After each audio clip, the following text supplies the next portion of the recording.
hold on tight. 'Cause you know tomorrow may not bring that same thing that you said last night. Woo! Every time I find a little peace of mind, I hold on tight. 'Cause tomorrow may not bring the very same thing. No, no, no. Said none of the right there. You that care all. Just for me, I'm so glad that you that care all. Just for me, I'm so glad that you that care all. For a sinner like me.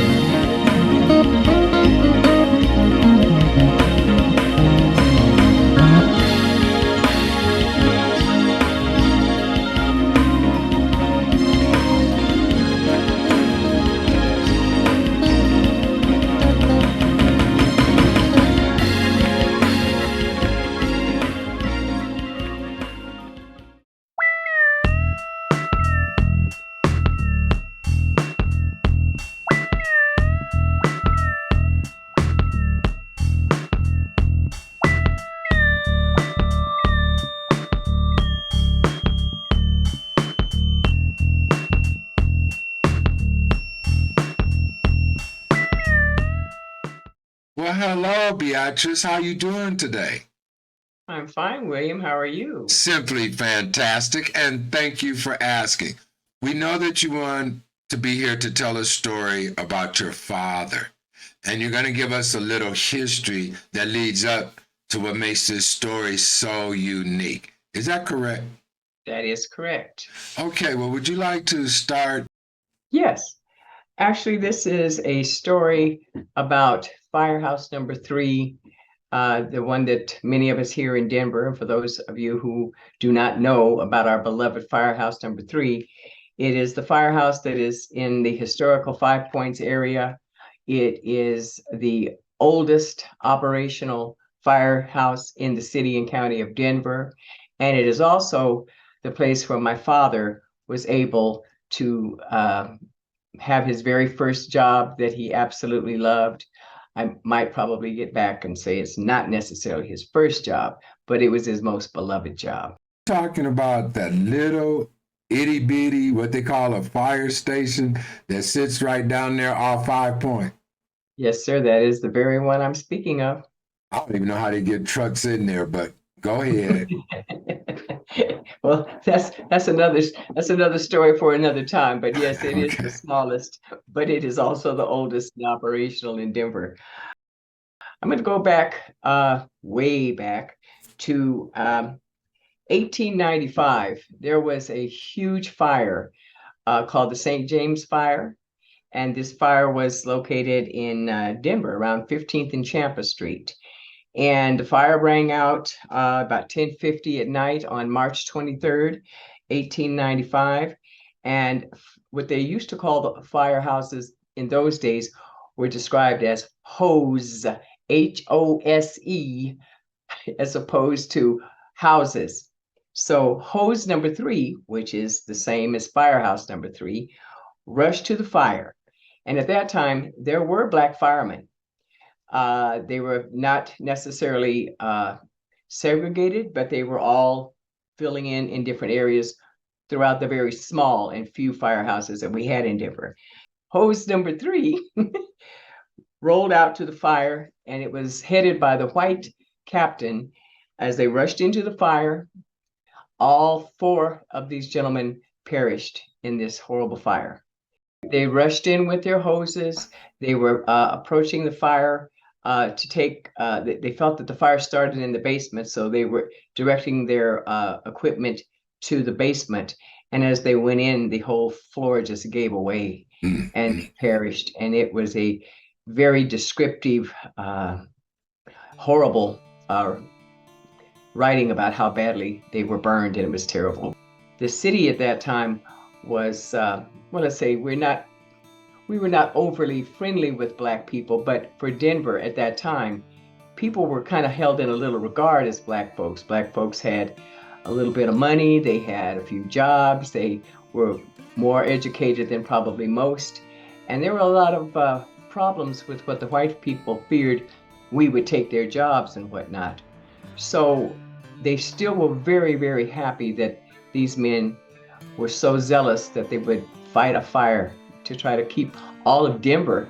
The lower end of Denver could have burnt because of the way the buildings were built in those days. So they wanted to acknowledge and honor all of the firemen, but they didn't really want to go overboard with that.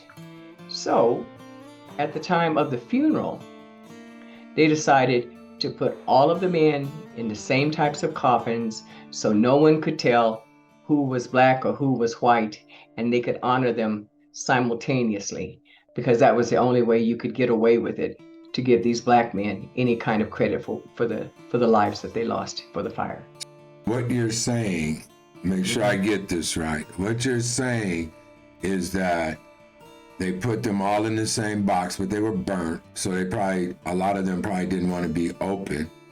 But No. even more so, it was because they didn't want to recognize the black firemen, especially the ones that had died. Is that what I'm understanding? That is correct, but there were 4 separate coffins. You couldn't tell which one was who. I imagine the families knew when they took them to bury them, they had different sites, but at the procession that they used for the city, they had 4 coffins that looked just alike. We'll fast forward through that period of the late 1800s all the way up to the 1920s. Things got progressively worse for black folks. The Klan began to rear its ugly head in Colorado and in Denver, and as many people know, we've had a few places that have been named after people who were political leaders, but they were also Klansmen in Denver. Do you know any of the names? Oh, let's see. How about Stapleton? Not Stapleton. Oh, yes. Like in Stapleton Airport. As in used to be Stapleton Airport and formerly the Stapleton area, which is now Central Park, that same one. Our governor, he was one of the head Klansmen in Colorado.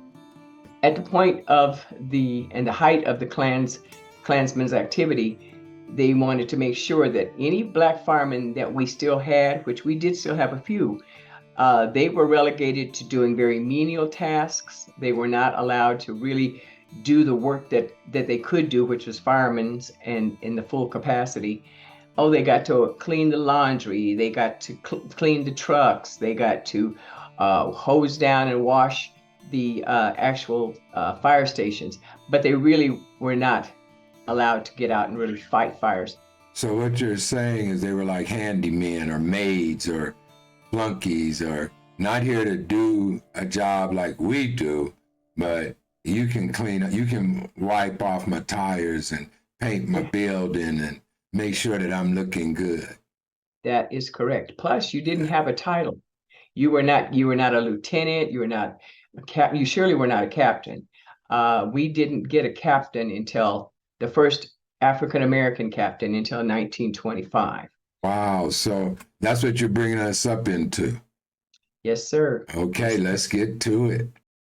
This is where the story of my father comes into place, Sidney Joseph Freelo Jr. My father had moved to Colorado when he was about 19 years old from New Iberia, Louisiana. And he got up here. He was a hardworking man. He had worked on the railroad, a few other jobs. And then he got a job as a busboy. A busboy, mind you. At this time, he's 25 years old.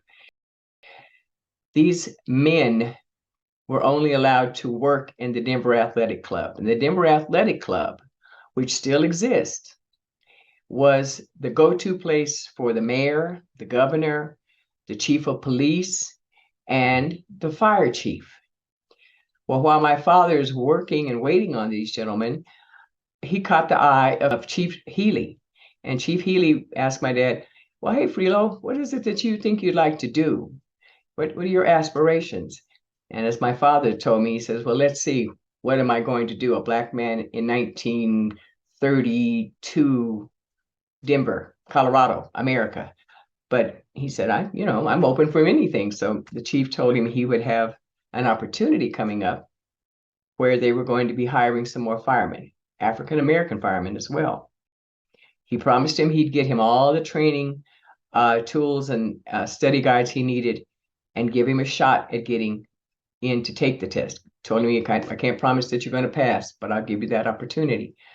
So my dad heeded the invitation. He got the materials, and my mother described to me many times how hard my dad studied for that test. She said, I'd never seen him study that hard for anything. He wanted this job so badly.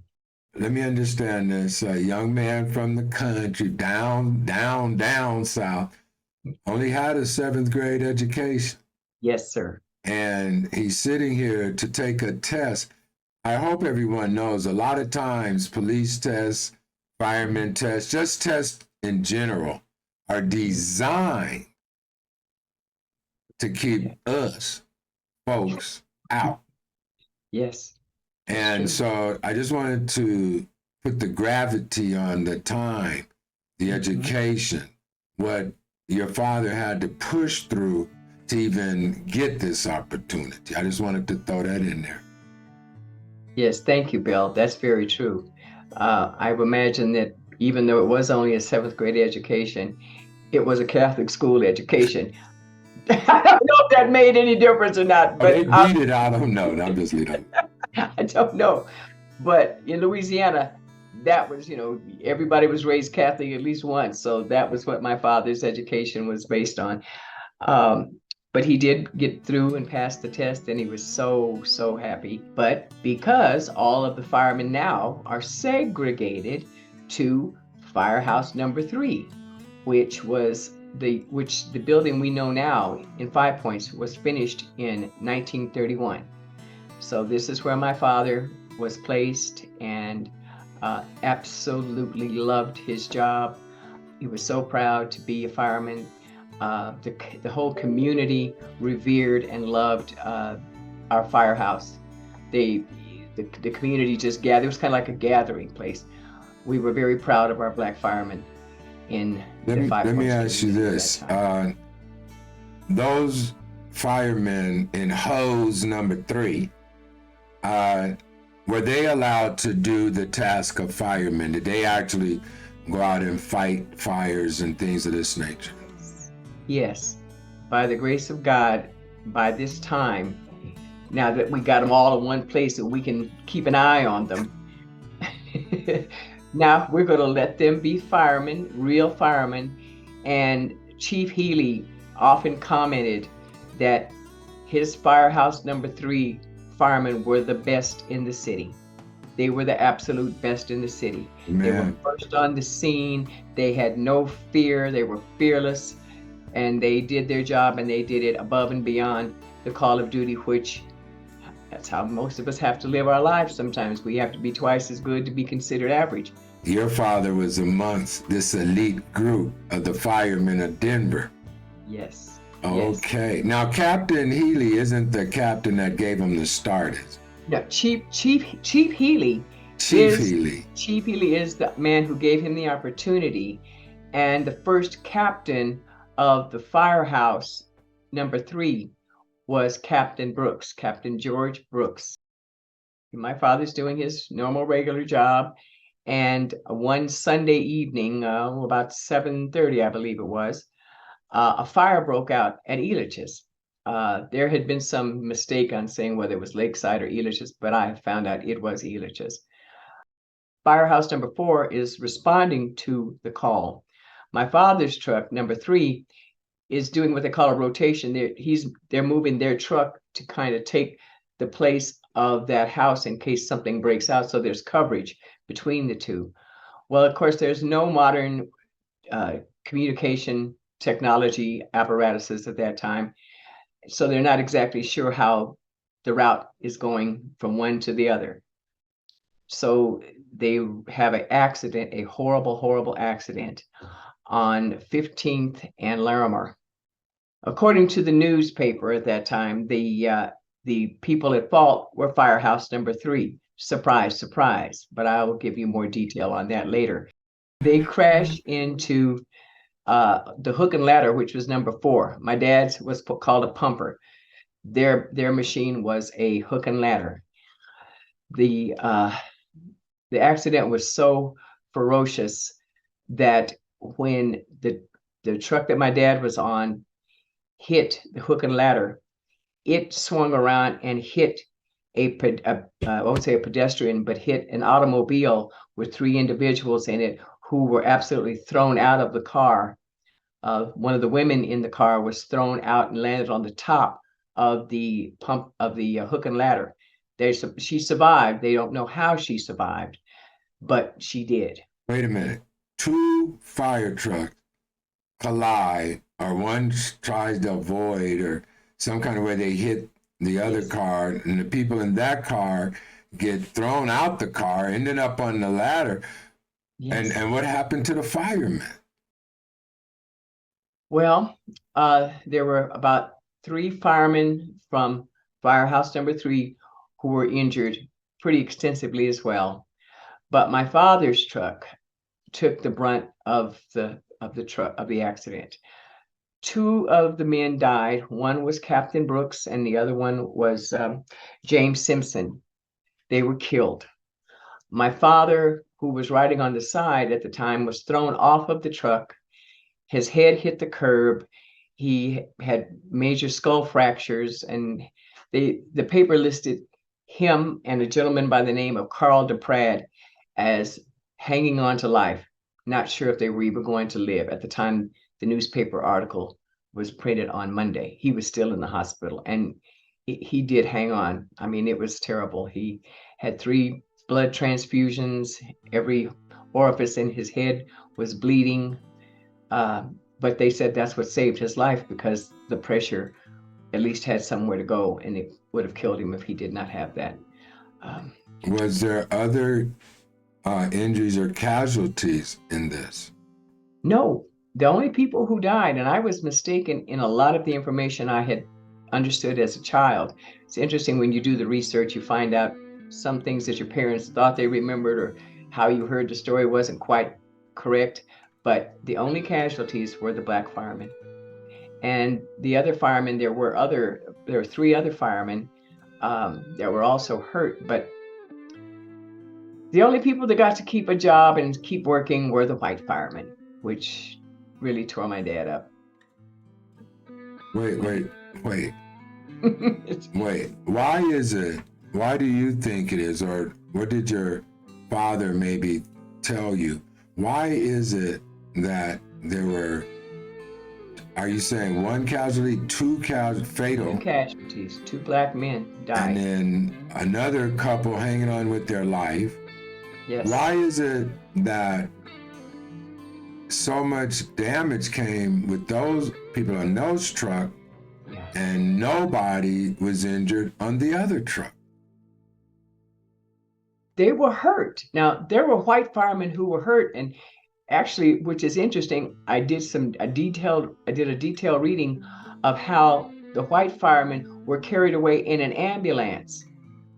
My dad and the other firemen that were hurt were put in a patrol car and taken to the hospital. Oh my God! Wait a minute. Give me a minute. I'm getting ready to get mad. This was in 19 what? 1938. 1938. Okay. Woo, let me straighten up here. They were taken in patrol cars. The other men were in ambulance. And they received all these other injuries while the others walked out. And I believe you were saying how much your dad loved the job, but through these injuries, the white firemen, they were able to land light duty jobs, like wiping off your tires, cleaning up the fire station. I mean, light duty, right? And actually working behind a desk. That's real life. Okay. Yeah. But what I was saying was they had stuff for these black firemen to do as firemen, like light duty, not really fight. But what you're saying is when these men that were fighting, putting their lives on the line every time that they go out, just like their white counterparts. Now they're hurt, They can't even get in an ambulance. They get put in a patrol car. The other get desk job, light duty jobs. And our brothers, what happened to them? Well, my dad got, full full payout. He got, he got a pension every month. My mother got a good lawyer, as she's mentioned in many times in my life about having a good type of lawyer. Um, and she finagled and got money, a payout, a cash settlement, which she used to buy the house that I grew up in on 23rd and High Street, which, by the way, was as far east as you could move as a Black person because there was the color line. The color line existed in real time. And in 1939, that's as far east as she could go. And Oh, she said, no. "Oh, yeah. Not, no, no, no. Oh, yeah. You could go live wherever. It's a free Oh, no. country. And Colorado Boulevard might as well have been Cherry Creek because you couldn't get across York Street, let alone to Colorado Boulevard Colorado out in Boulevard. 1939. No. So, Beatrice, this is very devastating, really, and I know we're kind of laughing about it, but could you Yeah. touch a little bit on your father's injuries, his not being able to stay working in that capacity or even on a light job? Did it take a toll on you, your family, well, let me back up. You're not here yet. No, but it did take a toll, Bill.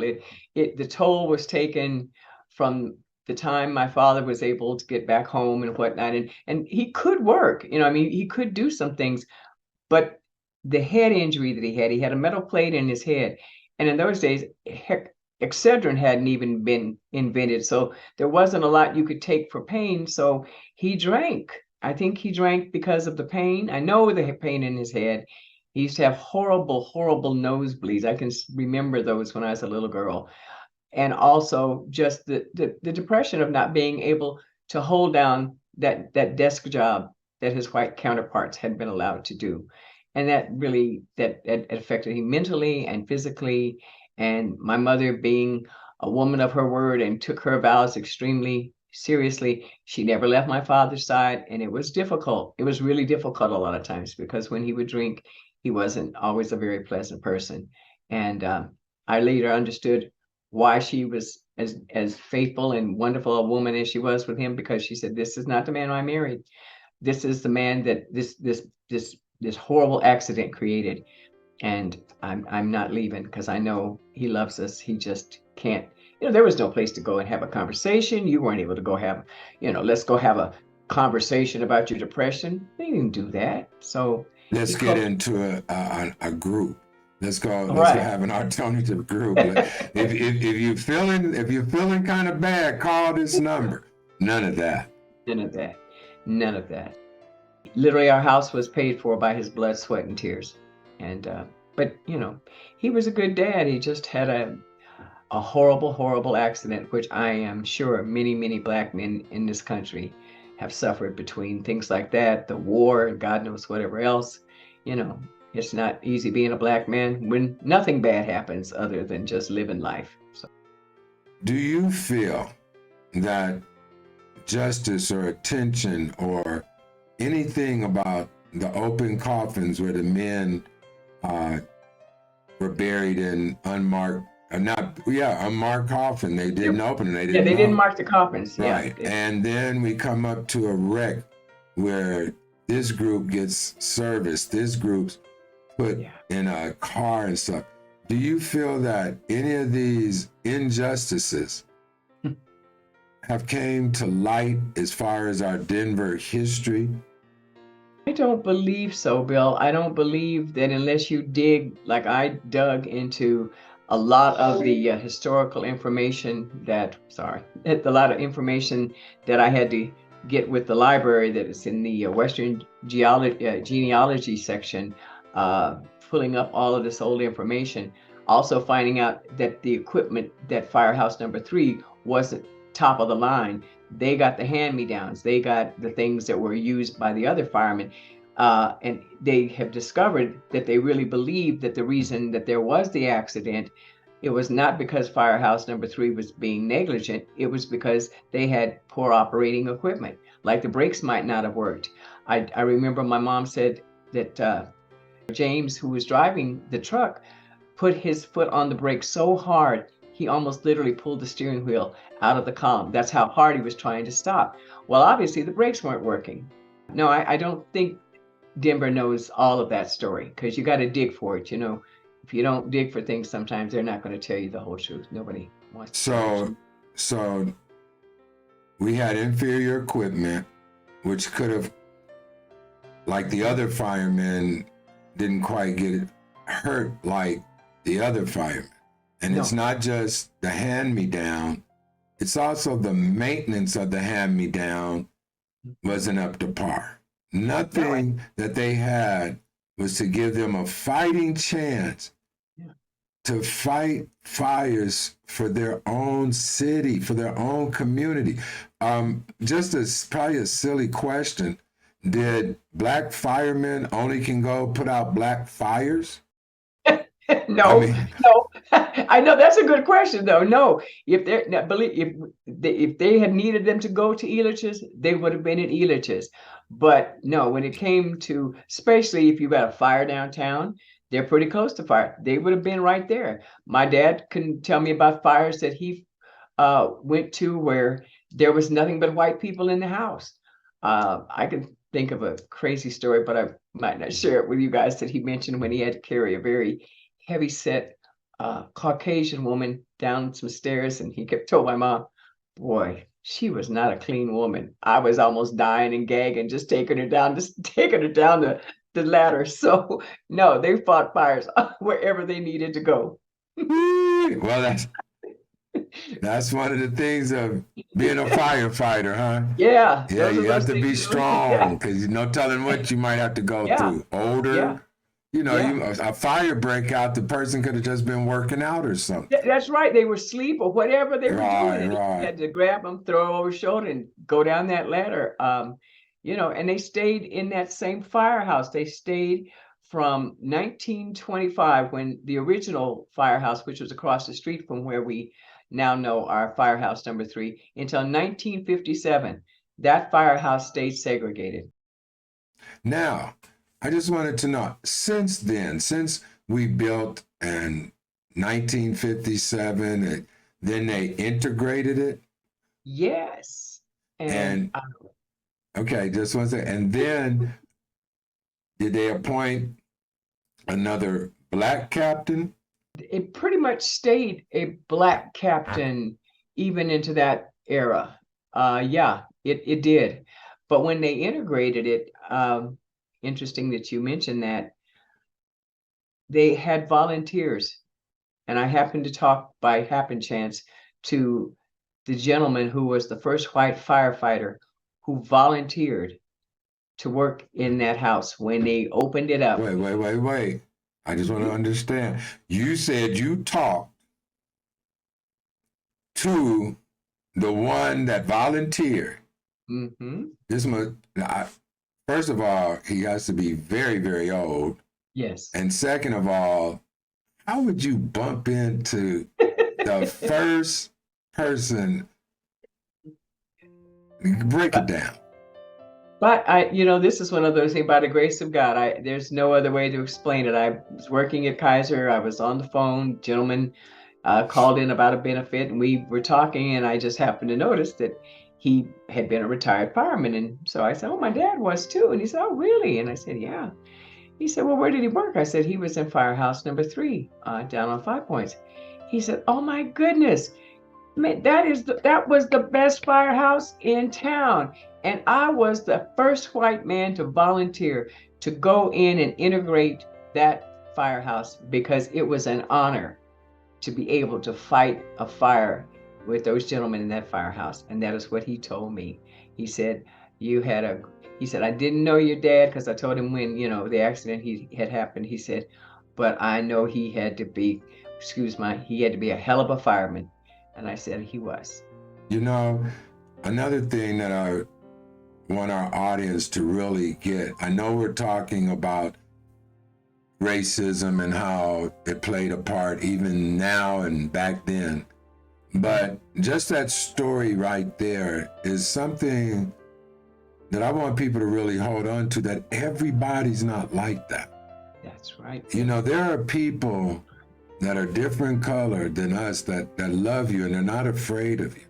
There's a few, and it's like a culture, like they say, that wants to oppress and have this fear, like you mentioned about a fear of that we gonna take their job. we gonna move next door. Yes. And they still have this fear. Yes. So, Beatrice, is there anything that we kind of missed or you would like to tell us about this remarkable man that you call father? Well, stories that probably don't necessarily belong in this program, but you know, he was a man of God. He was a man that was committed to his family and his community, and despite the injuries that he had, he was a quiet man. He liked to he taught young men in the neighborhood how to play golf because he became kind of a little city park champion during the day. Couldn't play golf any place else if you were a black man. He had to learn how to play as a caddy at the Denver Country Club, but he couldn't play there. You could caddy, but you couldn't play. But he was a wonderful man, and I love him. I mean, I understand his pain, and it gives me grace to know that, you know, he did not want to be that kind of a guy by drinking, but he was a good man and he did the best he could with what he had, considering what he had gone through. Well, okay, go ahead. One more little caveat, because I think you know this gentleman as well. Interestingly enough, after all of that, our very first black fire chief was someone that we both know, Mr. Roderick Janelle. Yay. That was so interesting. Wait a minute, that was the first black chief. Yes, I think that's the only one. Do you know what year that was? I could probably find out. But what year he became chief? I want to say it had to be in the 80s, because I know he was out at that really bad plane crash that we had when airport was called Stapleton, and that was one of the first big jobs he had to work on, and that was in the 80s. I know it was. We have a black chief. Maybe one day we can get him to come talk to us on Where Were You. But B, that's what we call you. I know it's Beatrice, but B, I do thank you for sharing your story about your dad, about the history of what happened at Hose number 3. Hose station, or is it Hose house? Hose house. Fire. Okay, fire, hose, or house? Which one? House. Firehouse number 3. Yes. Station 3. Down on the 5 Point. Well, thank you so much for sharing part of your history with us, especially that part about the firemen that your father was a part of and the history of Colorado. Is there anything else or anything that you would like to leave with our audience? For future or further interest, if you have any, you can take a look down at the Firehouse Museum, which is down on the 15th in Champa. There's a lot of information, a lot of history. Some of the fire trucks as they looked when they were drawn by horses versus the ones that my father was in, which were fire trucks as we know them now. There's a picture of Chief Healy, which happens to sit very closely to the picture of Chief Janelle. So you can have birthday parties down there for your kids. It's just a really nice place to get a little history of the fire houses in Denver. Well, B, thank you so much for this time that you've given us to share your father's history, a little bit of your story, Denver history, and the information that you gave us. I do thank you so much for answering my call. You're welcome. Thank you for inviting me, William. It's been a pleasure. Well, another episode of Where Were You? And we would like to thank our guests for this evening. Also want to thank New Me. New Me helps sponsor Where Were You? So go on and check it out. New Me / Archway. Also, go on and hit that like. Go on and hit subscribe. Go on and hit that share. Go on and leave a comment. And if you find anyone that has a story, let me know. And hey, you bless someone today.